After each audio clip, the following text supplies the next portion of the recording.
এই কোয়েশ্চেনটা আছে, এই কোয়েশ্চেনটা খুব ইম্পর্টেন্ট। কি আছে? Difference between the jetty cooling and adiabatic expansion cooling. এই কোয়েশ্চেনটা খুব ইম্পর্টেন্ট। কীভাবে করব? মানে কি বলছে, ডিফারেন্স, পার্থক্য বার করতে বলেছে জেটি কুলিং আর অ্যাডিয়াব্যাটিক এক্সপ্যানশন কুলিংয়ের মধ্যে। আমি সুন্দর করে লিখে দিয়েছি, দেখো। এক্সপেক্ট মানে বিষয়গুলো কী কী আছে, প্রেশার, কী কী নিয়ে করব আমরা পার্থক্যটা।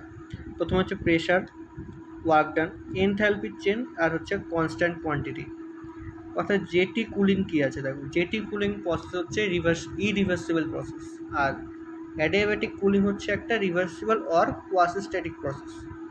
ওয়ার্ক ডানে কী হয়, জেটি কুলিংয়ের মানে নো ওয়ার্ক এক্সট্রাক্টেড, কোনো ওয়ার্ক হচ্ছে না। আর অ্যাডিয়াব্যাটিক এক্সপ্যানশন কুলিংয়ে কী হচ্ছে, gas does work on the সারাউন্ডিংয়ে ওয়ার্ক করছে, মানে ওয়ার্কটা নেগেটিভ।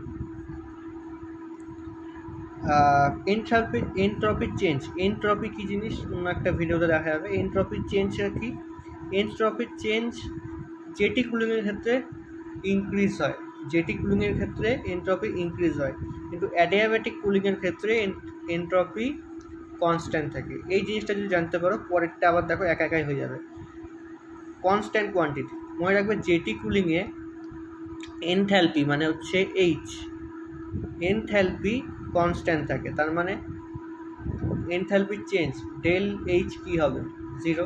আর এখানে কি বলেছিলাম, এই যে ফার্স্ট একটা এনট্রপি কনস্ট্যান্ট, তার জন্য এখানে এনট্রপি কনস্ট্যান্ট থাকে, তার মানে এনট্রপি চেঞ্জ 0 হয়। খুব ইম্পর্টেন্ট কোশ্চেন এটা, কল্যাণ ইউনিভার্সিটির পরীক্ষায় আসতে পারে।